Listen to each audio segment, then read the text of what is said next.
परिवार का कोई भी रिश्ता एक विश्वास और भरोसे पर टिका हुआ रहता है, लेकिन जरा सा भी भरोसा से छुटकारा पाता है, भरोसा पर दिल को ठोकर लगता है, तो न जाने उस रिश्ते को बिखरने में जरा सा भी टाइम नहीं लगता है।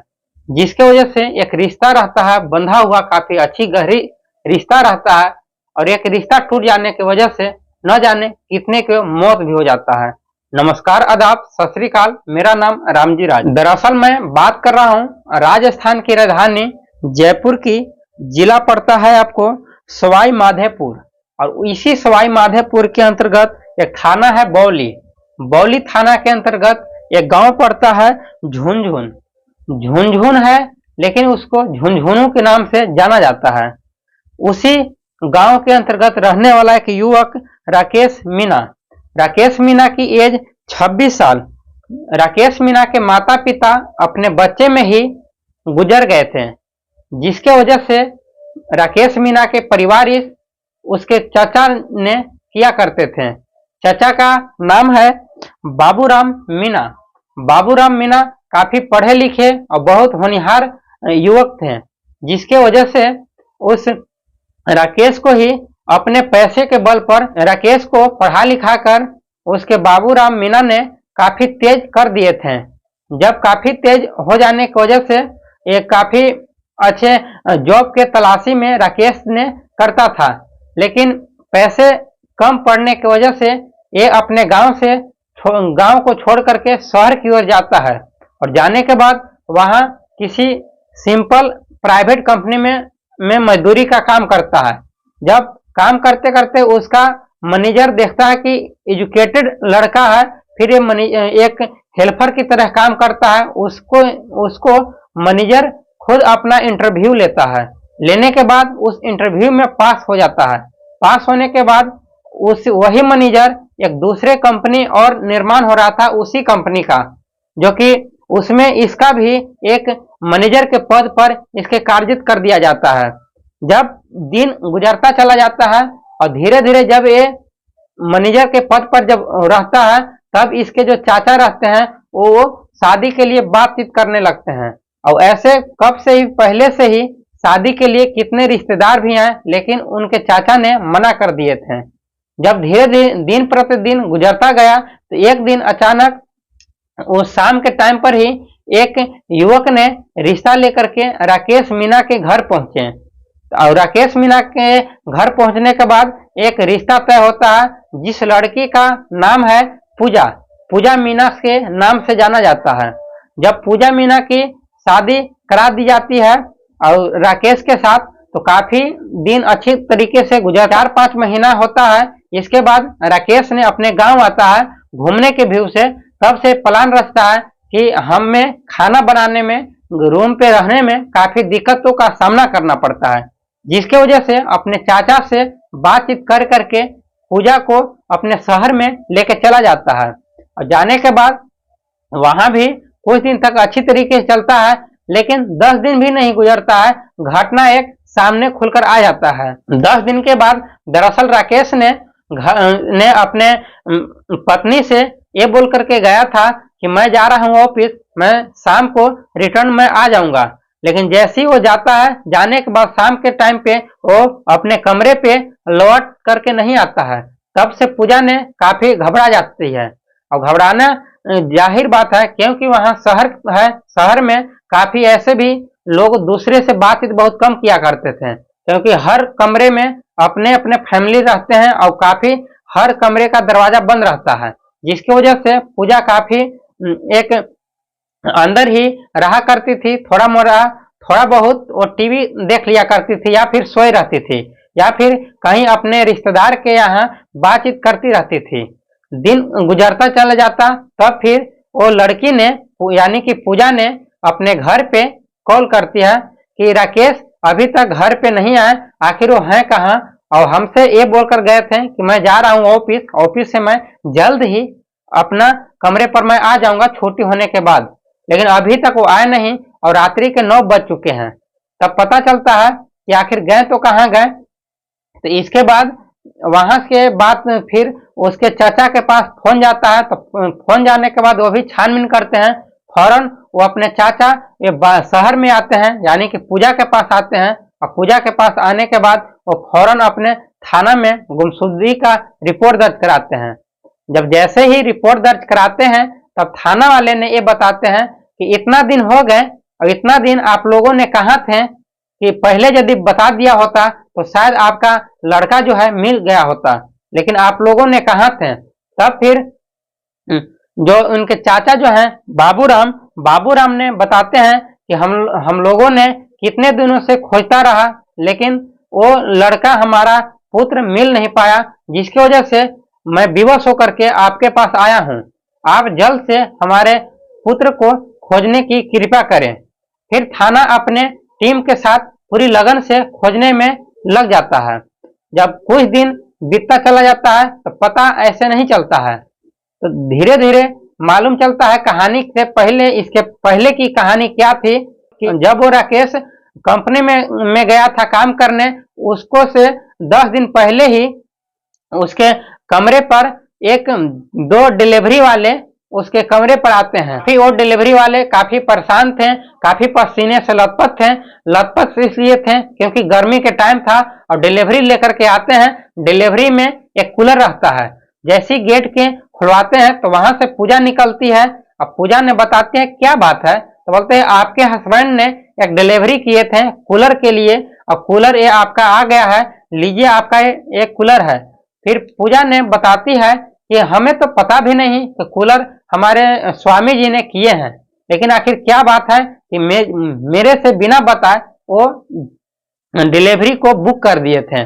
जब ये मालूम चलता है तो मालूम चलने के बाद वो दोनों डिलीवरी वाले ने घर पे आते हैं और घर पे कूलर को सेट करते हैं। तब से ही पूजा ने बताती है कि आप लोगों ने काफी थके हुए हैं, इसलिए मैं थोड़ा शरबत पिला देती हूँ। फिर वो शरबत पिलाने लगती है और शरबत पिलाते पिलाते आपस में बातचीत करने लगते हैं। हालांकि उन डिलीवरी वाले को नाम रहता है, एक का नाम रहता है कृष्णा कुमार मीना, लेकिन उसमें से हेड जो रहता है वो कृष्णा कुमार मीना ही रहता है। वो और पूजा काफी आपस में बातचीत करने लगते हैं। बातचीत इस कदर बढ़ जाता है कि काफी एक गहरी रिश्ता बन जाता है, और गहरी रिश्ता इस कदर बन जाता है। कृष्णा कुमार ने बोलता है कि आपका बोली, आपका विचार बहुत अच्छा है, जब भी मेरा टाइम मिलेगा तो क्या मैं आपके घर आ सकता हूँ दिल बहला लाने के लिए, थोड़ा टाइम पास करने के लिए। तो पूजा भी बोलते हैं क्यों ना, आ सकते हैं, आने के लिए कोई इतराज नहीं है, आ सकते हैं। काफी मेरा भी मन ऐसे टहलता नहीं है, बहलता नहीं है, यदि आप आ जाइएगा तो मेरा भी टाइम आसानी से कट जाएगा, क्योंकि हमारा जो हस्बैंड जो है वो तो कंपनी में ही दिन भर रहते हैं, इसलिए मैं अकेला ही रहता हूँ। तब तक इससे पहले ही उनका जो पूजा के एक लड़का भी जन्म ले लेता है। कभी कभी उसके कमरे पर कृष्णा कुमार ने आया करता, आकर के पूजा से काफी बातें चीतें करते करते इस कदर बढ़ जाता है कि आपस में एक अनैतिक संबंध बनाने लगते हैं। अनैतिक संबंध इस कदर बढ़ जाता है जो कि नहीं हमारा समाज इजाजत देता है, न ही कोई और रिश्तेदार इजाजत देता है, जो कि अपना हस्बैंड के रहते भरी में भी वो लड़का जो कृष्णा कुमार है उस औरत से प्रेम कर बैठती है। अब एक ऐसी अनहोनी घटना घटती है कि जिसकी वजह से एक का मौत हो जाता है। मौत किसी और का नहीं बल्कि पूजा का ही हस्बैंड का ही होता है। अब पूजा का हस्बैंड का कोई दूसरा नहीं बल्कि पूजा नहीं करवाई है। दरअसल बात यह होता है कि दिन प्रतिदिन आता है, आने के बाद वो अचानक राकेश ने अपने ड्यूटी पर गया था और ड्यूटी में काम कम होने की वजह से उसके हाफ डे लग जाता है, और हाफ डे लग जाने से वो हाफ डे में ही अपने घर पे आता है। अपने कमरे पर जब जैसे ही पहुंचता है, पहुंचने पे दोनों को एक आपत्तिजनक स्थिति में देखता है, तो राकेश को पहचानने में भी दोनों को जल्दी देरी नहीं लगता है। इसलिए अपने पूरा हिफाजत से, अपने सोच विचार से काफी डांट फटकार लगाता है, और अपना ही पूजा को ही नहीं साथ ही साथ उस कृष्णा को भी, जिसकी वजह से कृष्णा वहां से फरार हो जाता है और पूजा को काफी मारपीट पड़ता है। और दिन गुजरता जाता है तो 2 दिन के बाद फिर कृष्णा ने कॉल करता है उस राकेश के पास कि हमारे और आपके पत्नी में जो विवाद है उसको समाप्त कर दो, वरना आज नहीं तो कल इसका खुलासा होगा, तो परिणाम काफी बुरा होगा। इसके वजह से राकेश भी काफी परेशान होने लगता है। तो बताता है कि आखिर मैं करे तो क्या करे, आइंदा से मेरे घर पे नहीं आना, मेरा कोई मतलब नहीं है। तब से 2 दिन के बाद बीत जाता है। फिर पूजा ने अपने प्रेमिका के पास यानी कि कृष्णा के पास कॉल करती है कि आपके बिना मुझे मन नहीं लग रहा है, आखिर मैं करे तो क्या करें। तो ये कृष्णा कुमार ने बोलता है कि आपके तो हस्बैंड है, आपके हस्बैंड मुझे डांट फटकार भी लगाया है और आप इसके बावजूद भी तुम मेरे पास कॉल कर रही हो। तब फिर पूजा ने बताती है हमारा और आप में रिश्ते के बीच में जो जड़ का फसाद है हमारा पति ही है, तो पति के क्यों न हमेशा के लिए समाप्त कर दिया जाए। जब पूजा कहती है तो फिर कृष्णा ने इस बात को राजी हो जाते हैं। तब बोलते हैं आखिर करे तो क्या करें। तो दोनों ने मिलकर के एक प्लान रचते हैं कि इसको हमेशा के लिए इस दुनिया से हटा दिया जाए। तब फिर कृष्णा ने इस राकेश के पास कॉल करता है कि हमारे और आपके बीवी में जो लफड़ा है उसको समाप्त करो, नहीं तो बुरा होगा। तो मतलब फिर तुमने मेरे पास कॉल क्यों किया, जब बात विचार भी नहीं हो रहा तो नहीं, हमेशा के लिए दोनों को बुलाकर समाप्त करो, फैसला करो, इसके बाद ही इसका कहानी का समाप्त निर्णय होगा, नहीं तो इंजाम इसका काफी बुरा होगा। जिसकी वजह से वो घबरा जाता है। तब बताता है राकेश ने ठीक है मैं ऑफिस से 7 बजे के टाइम पे आऊंगा, इसके बाद आपके पास ही आऊंगा, बता तुम हो कहाँ पे। तो बताता है मोहनपुर में के इलाके में हूँ। फिर वो मोहनपुर इलाके में पहुंचता है और कृष्णा ने एक 3 सहेलियों को और लेता है, जो कि उन सहेलियों रहता है विजेंद्र, विजय और दिलकू। तीनों मिलकर के उस स्थान पे आते हैं। और स्थान पे आने के बाद जब राकेश ने पहुंचता है और बातचीत करता है तो बोलता है बातचीत मत करो, थोड़ा दूर और चलो। तो वहां से कुछ और बगल में एक छोटा गांव पड़ता है, उस गांव के किनारे ही एक कुआं है। उसी कुआं के जगह पे ही इसको गला को दबोच करके मुआ देते हैं। अब मुआने के बाद उसको राकेश को उसी के कुएं में डाल करके हत्या कर दी जाती है। और इसके बाद इन लोगों ने भाग जाता है। जब ये खुलासा इस कदर होता है कि पूजा के कॉल डिटेल्स को थाना ने निकालती है तो पता चलता है कि कुछ दिन पहले एक कृष्णा कुमार के नाम से होता है। तब फिर कृष्णा को बुलाया जाता है थाने में और कृष्णा से सख्ती से प्रशासन जब पूछताछ करती है तो पूरा बयान करती है। दरअसल इस कहानी को सुनाने का उद्देश्य आप लोग को दिल दुखाना और परेशान करना नहीं है, बल्कि आपको सचेत करना है, जागरूक करना है कि आप लोग सावधान रहें, सचेत रहें, ऐसे क्राइम न होने दें। ऐसे क्राइम यदि होने लायक है तो उसको फौरन या तो आप थाना में या फिर अपना जिले में सूचित करें, ताकि ये क्राइम होने से बचा जा सके। और दिन प्रतिदिन ये क्राइम बढ़ता जा रहा है, इसको कम करने के लिए सरकार से अपील कीजिए ताकि कंट्रोल कर सके। इस चैनल को लाइक और सब्सक्राइब कीजिए। जय हिंद दोस्तों, थैंक यू।